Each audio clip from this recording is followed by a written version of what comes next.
이제 오늘 하나님이 우리에게 주시는 말씀을 나누겠습니다. 데살로니가 전서 5장 12절부터 24절까지입니다.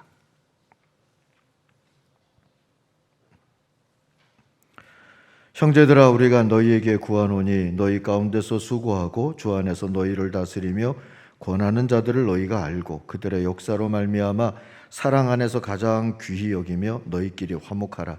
또 형제들아, 너희를 권하노니 게으른 자들을 권계하며 마음이 약한 자들을 격려하고 힘이 없는 자들을 붙들어주며 모든 사람에게 오래 참으라. 삼가 누가 누구에게든지 악으로 악을 갚지 말게 하고 서로 대하든지 모든 사람을 대하든지 항상 선을 따르라. 항상 기뻐하라. 쉬지 말고 기도하라. 범사에 감사하라.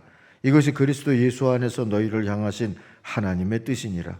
성령을 소멸하지 말며 예언을 멸시하지 말고 범사에 헤아려 좋은 것을 취하고 악은 어떤 모양이라도 버리라.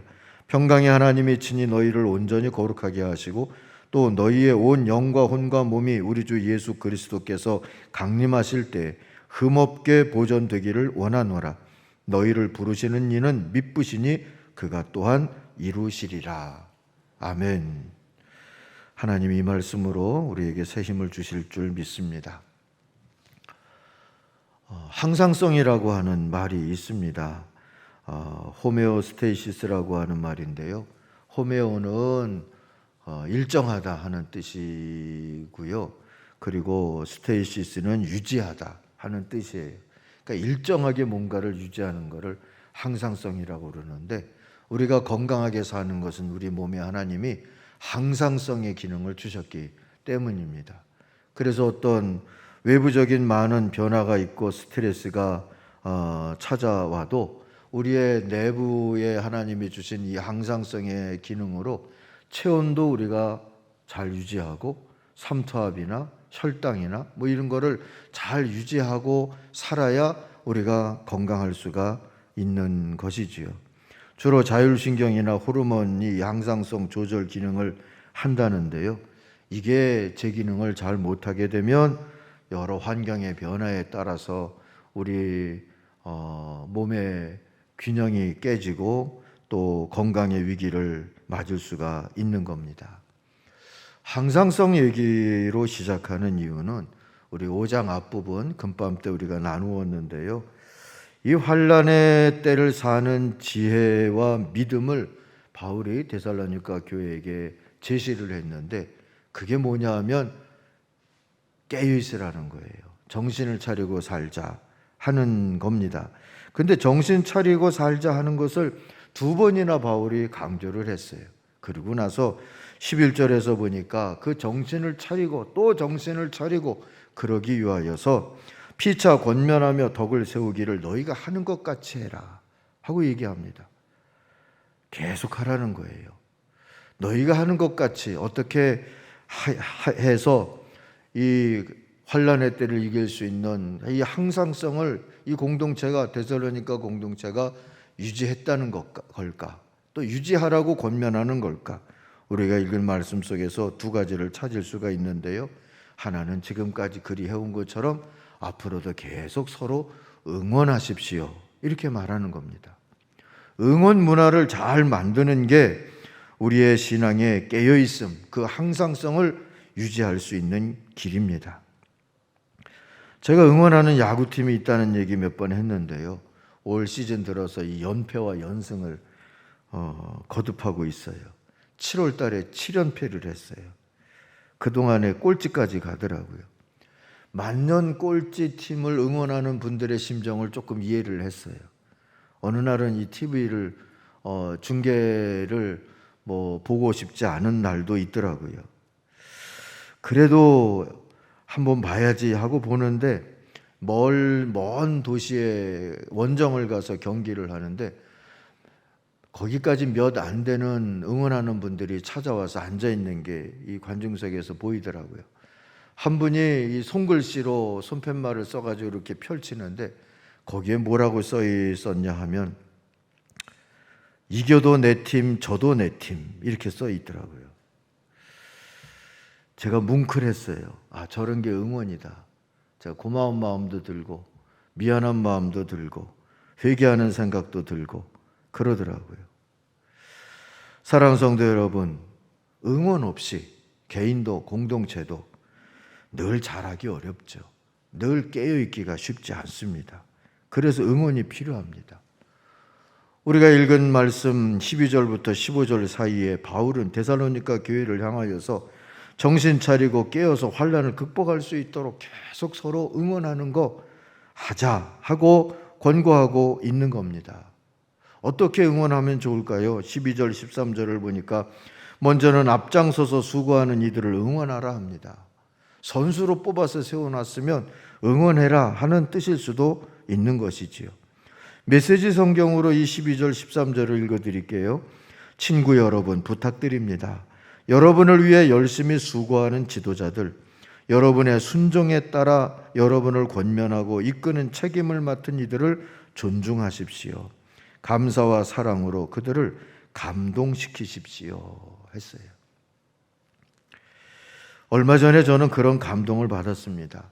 스승의 날 다음 날이 주일이었는데 그날 일부 예배 마치면 늘 우리 당회 기도회가 있어요. 그런데 그 기도회 시간에 장로님들께 꽃을 받았어요.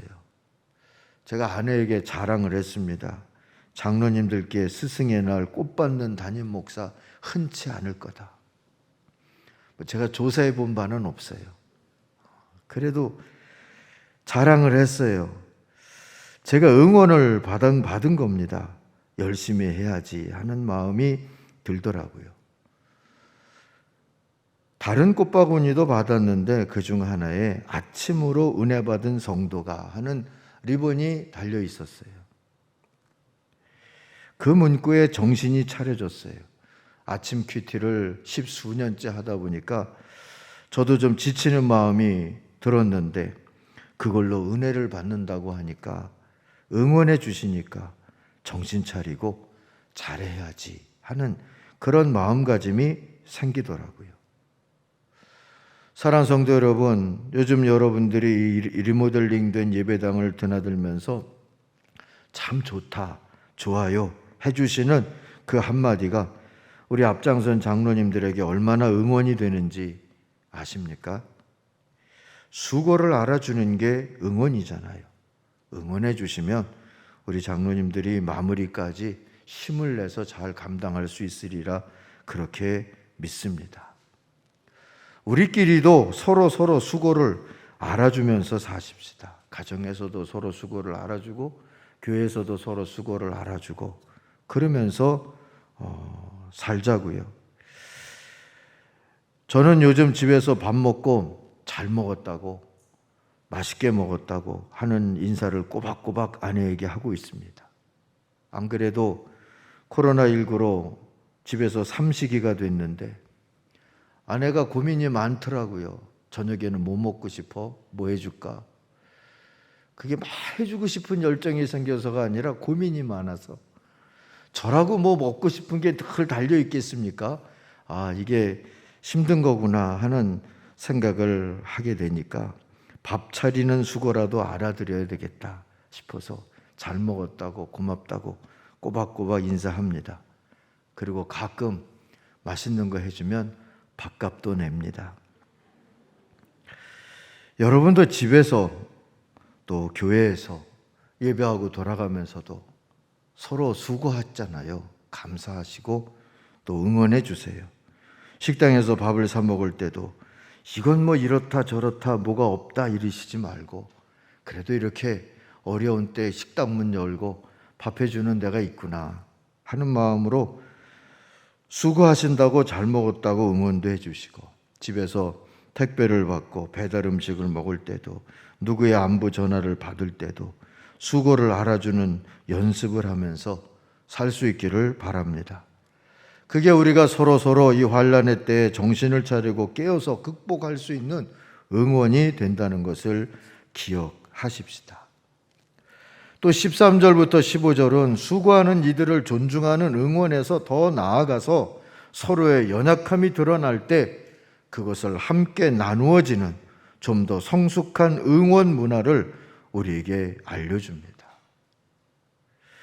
이것도 메시지 성경으로 한번 읽겠습니다. 서로 사이좋게 지내고 각자 자기 몫의 일을 하십시오. 우리의 조언은 이것입니다. 거저 얻어먹기만 하는 사람에게 힘써 일하라고 주의를 주십시오. 뒤처진 사람들을 온유하게 격려하고 지친 사람들에게 손을 내밀어 그들을 일으켜 세우십시오. 서로 참고 각 사람의 필요에 주의를 기울이십시오. 서로 신경을 건드려 화를 돋우지 않도록 조심하십시오. 서로에게 최선의 모습을 찾아보고 언제나 그것을 이끌어내기 위해 최선을 다하십시오. 여러분들이 잘하고 계시는 일들입니다. 사이좋게 지내려고 애를 쓰고 자기 몫의 책임은 다하려고 노력하는 것 존경하고 칭찬하고 싶습니다. 누군가에게 뭔가 좀 마땅치 않아 하고 싶은 말이 있거든. 나보다 먼저 누군가 말하는 은사를 가진 사람이 했으리라. 이러고 한 번쯤 참아주셔도 좋을 것 같고요. 온유한 마음으로 격려하라 했으니까 내 마음에 온유함이 생길 때까지 기다렸다가 격려하는 것도 좋습니다. 지친 이들에게 손을 내밀어 세우시는 일 기도해 주시고 가끔 어렵다 하는 집에 먹을 것도 좀 주시고 아픈 이들 문명하면서 또 격려해 주시고 잘하고 계시는 일들입니다. 서로 신경을 건드려 화를 돋우지 않도록 하십시오. 이것도 잘 하십니다. 그런데 누가 내 신경을 건드릴 때가 있잖아요. 그래서 내가 화가 나기도 하고 섭섭하기도 하고 분하기도 하고 그럴 때는 오늘 마지막 이 문장을 잘 기억하십시오. 서로에게 최선의 모습을 찾아보고 언제나 그것을 이끌어내기 위해 최선을 다하십시오. 무슨 뜻입니까? 서로 서운함이 생기고 분함이 생기고 억울함이 생겨도 그것은 그 지체가 악해서가 아니라 약해서 그리한 것이다 라고 여기라는 겁니다. 그리고 그분에게 있었던 내게 베풀었던 최선의 모습을 다시 기억해 주시면서 그 모습을 다시 보기 위해 기도하시고 응원하면서 살기를 포기하지 말란 얘기입니다.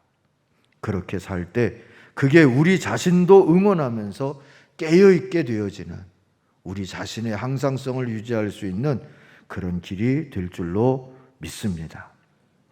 두 번째로 그리스도인으로서 늘 깨어있는 항상성을 어떻게 유지할 수 있을까? 감사하는 자유를 선택하라고 오늘 말씀이 깨우쳐 줍니다.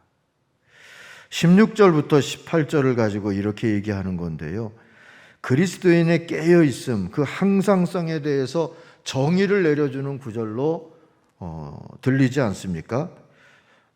무슨 일이 있어도 기뻐하고 항상 기도하고 어떤 청편에서도 하나님께 감사하고 이것이야말로 하나님께서 그리스도 예수 안에 있는 여러분에게 바라시는 생활 방식이라는 것을 가르쳐주는 말씀이기에 그렇습니다.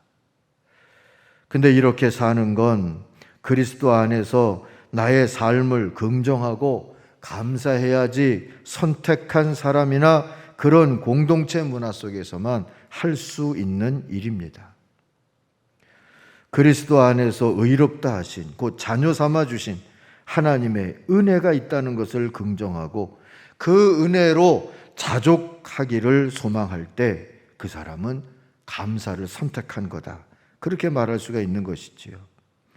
사랑하는 성도 여러분, 우리가 이렇게 감사를 선택할 수 있는 자유 또한 하나님께 은혜로 받았습니다. 그리고 그렇게 감사하는 자유를 선택해야 항상 기뻐하는 것도 하나님의 뜻에 나의 의지를 맞춰가며 기도하는 것도 어떤 경우에서도 감사하는 존재로 사는 것도 다 가능해지는 겁니다. 다시 말하면 감사는 내 모든 삶을 주님의 은혜라고 긍정할 때 이룰 수 있는 구원의 현실이 됩니다. 그런데 여러분, 이렇게 말할 수는 있지만 사실 이게 어려운 거잖아요. 내 모든 삶을 하나님의 은혜라고 긍정하기가 쉽지 않을 때가 찾아오죠. 내 모자람과 연약함 때문에 은혜를 부정하게도 되고 출세하지 못했다 싶어 은혜를 부정하기도 하고, 아프다 그래서 부정하고, 가난해서 부정하고, 죄나 실패가 드러날 때마다 이걸 남 탓으로 돌리면서 하나님의 은혜를 부정할 때가 있지요. 그리고 그렇게 살다가 보니까 마음에 힘을 잔뜩 주게 되지 않습니까? 스트레스, 멍, 아픔, 서운함, 상처, 아쉬움.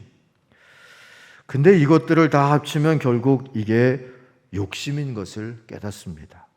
좀 더 쌓아두지 못하고, 좀 더 출세하지 못하고, 좀 더 인정받지 못했다고 하는, 우리가 아쉬움이라고 말하는 것, 그 이면에는 그게 욕심이 들어있음을 알게 되는 것이지요. 그러다 보니까 지나간 소유, 지나가 버린 기회, 사실 하나님께 그리스도 안에서 하나님의 자녀라고 불러주신 그 은혜만도 엄청난 건데, 그것에 그 은혜에 비하면 지나간 소유, 지나간 기회, 사실은 별거 아닐 수 있는데 그런 것들에 집착해서 우리의 마음에 이 힘준 것을 더 자꾸 힘주게 되고, 스트레스, 서운함, 원망 같은 것들이 마음의 병, 몸의 병을 만들게도 돼버리는 그런 일들을 경험하기까지 합니다. 그래서 그리스도인의 기쁨, 기도, 감사의 항상성을 잃어버리게 되는 것이지요.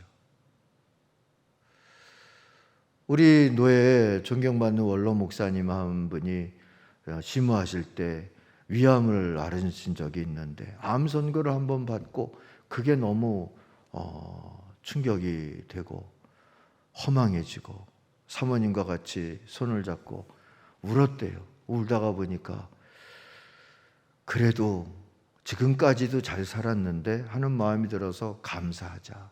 그래서 감사하는 기도 하다가 보니까 하나님 앞에 감사해야 되겠다 하는 마음이 들어서 감사의 제목을 써 내려갔는데 순식간에 30여 가지의 감사의 제목이 써지더랍니다. 그래서 항상 기뻐하고 쉬지 않고 기도하고 모든 일에 감사하는 그리스도인의 그 항상성을 회복할 수 있었다 하는 그런 이야기를 읽은 적이 있습니다. 오늘 26절부터 18절 말씀을 다시 한번 보면은요, 결국 우리들의 마음에 힘을 빼라는 권고처럼 들립니다. 마음의 힘을 빼고 그리스도 안에서 나를 의롭다고 해주신 주님의 긍정하심을 의지해서 나도 나를 긍정하게 되어진다면 세상의 어떤 경험의 환난, 시선의 환난, 소유의 환난에 상관없이 감사할 수 있는 자유를 누리는 사람이 될 수 있을 거고, 그게 그리스도인의 항상성을, 깨어있음을 유지할 수 있는 비결이 되지 않겠습니까? 근데 우리가 아쉬움의 욕심으로만 흔들리는 것이 아니라 때때로는 우리들이 탐욕의 욕심으로 마음에 힘이 들어갈 때가 없지 않아 있습니다. 농부 철학자로 알려진 피에르 라비라고 하는 사람이 우리 눈에 미개해 보이는 부족 사회가 가지고 있는 때묻지 아니한 그런 가치관에 대해서 전해준 이야기가 있습니다. 문명 사회의 한 화학비료 회사가 아프리카 어느 부족의 농부들에게 비료를 갖다 주었대요. 농부들은 처음 그 비료를 밭에 뿌린 해에 전에 없는 풍작을 누리게 된 겁니다. 그 부족의 지혜로운 추장에게 그것을 알렸어요. 우리가 작년보다 2배나 많은 곡식을 거두었습니다. 그랬더니 추장이 잠시 생각에 잠겨 있다가 농부들에게 이렇게 말했답니다. 나의 아이들아, 매우 좋은 일이구나. 내년에는 밭을 절반만 갈자. 그들은 필요 이상의 것은 원하지 않았던 것이지요. 이게 어쩌면 힘을 뺄 수 있는 자유이지 않겠습니까? 우리는 그렇게 선택해서 항상 기쁨, 기도, 감사의 항상성을 유지할 수 있는 기회가 있는데도 욕심 때문에 그러지 못할 때가 많아요. 명분은 모자랄까 봐 미리 쌓아둔다 그러지만 사실은 미리 쌓아두는 욕심은 오히려 우리가 그만큼 결핍에 시달린다는 증거일 수 있습니다. 반면에 마음에 힘주는 것, 곧 욕심을 빼고 감사하는 자유를 선택하면서 살면 하나님과 함께 누리는 충만을 경험하게 될 줄로 믿습니다. 우리가 이 건축을 하면서 빚 없이 건축을 하게 된 거, 이거 생각만 해도 참 감사한 일인데요. 그동안에 오랫동안 사실 이게 길게 이 재개발 시간이 길어지면서 또 앞선 성도님들, 장로님들이 길을 잘 잡아주셔서 이렇게 건축기금을 모을 수도 있고 또 빚 없이 이렇게 일을 할 수 있어서 이것도 감사해요. 근데 이게 이후에 욕심의 유혹이 찾아올 거예요. 돈만 잘 모아놓으면 또 뭐든지 할 수 있겠다. 어느 교회는 보니까 그래서 리모델링 잘 해놓고 또 그걸 헐고 다시 짓더라고. 이왕이면 또 지어야지 이러고. 우린 그런 유혹을 좀 이겼으면 좋겠어요. 그동안 잘 못한 하나님의 선교를 위해서 더 많이 하면서 살면 좋겠다 하는 생각도 들고요. 또 그동안 다들 긴축을 했으니까 이제 좀 흥청망청 해도 되지 않을까? 그동안 열심히 훈련한 거 굳이 버릴 이유가 뭐가 있겠습니까? 그거 욕심이죠. 우리 것 아껴서 더 다음 세대를 위해 하나님의 선교를 위해 우리가 나누고 섬기며 살 수 있다면 얼마나 좋은 일이겠습니까? 하나님 앞에서 감사하면 그럴 수 있으리라 믿습니다. 성도 여러분, 더 하지 말고 힘을 빼고 살기를 연습하십시다. 이게 감사입니다. 수영할 때도 힘 빼야 물에 뜨잖아요. 모든 스포츠가 힘을 빼야 임팩트가 필요한 순간에 힘을 제대로 쓸 수가 있어요. 운전도 그렇잖아요. 초보 때에는 핸들에 힘을 주죠. 꽉 잡고 있으면 똑바로 갈 줄 알고, 근데 꽉 잡으면 더 삐뚤빼뚤 가는 거 아시죠? 힘을 빼야 고든 길을 제대로 갈 수가 있어요. 그럴 수 있어야 합니다. 하나님의 인도하심이 있으리라 믿을 때 우리가 그렇게 감사하면서 감사의 자유를 선택하면서 살 수 있는 것이죠. 설교 준비를 하다가 오래전에 했던 캠페인이 생각이 났어요. 어느 해인가 사순절에 여러분 팔찌를 하나씩 나눠드린 적이 있어요. 그걸 우리가 감사 팔찌라고 했는지 무슨 팔찌라고 했는지 제가 기억이 없는데 왼손인가 이렇게 처음에 차고 있다가 사순절 동안에 우리의 마음에 불평이 생기고 원망이 생기고 감사를 잃어버리고 이럴 때에는 미움이 생기고 그러면 이거 빼가지고 오른쪽에다가 차고, 그리고 그 마음이 진정이 되고 기도가 되고 또 안정이 되면 다시 이쪽으로 차고. 그래서 우리 눈앞에 보면서 우리 마음을 다스릴 수 있는 그런 훈련을 하자. 생각나세요? 한 100명 생각나는 것 같다는 생각이 드는데 뭐 괜찮아요. 그래서 또 했던 것 또 해도 뭐 새로운 은혜가 있으리라 하는 생각도 드는데요. 어쨌든 그런 캠페인을 한 적이 있어요. 여러분, 우리가 이 감사도 계속 선택하는 훈련을 해야 우리가 우리의 그리스도인의 항상성을 지킬 수 있다 하는 것 기억할 수 있기를 바랍니다. 오늘 19절부터 20절은 그렇게 서로 응원하며 격려하며 또 감사를 선택하고자 하는 사람들에게 주시는 훈련 지침입니다. 성령을 소멸하지 말며 예언을 멸시하지 말고 범사에 헤아려 좋은 것을 취하고 악은 어떤 모양이라도 버리라. 그냥 지침으로 기억하십시다. 그리고 이제 결론은 23절 4절로 삼고자 합니다.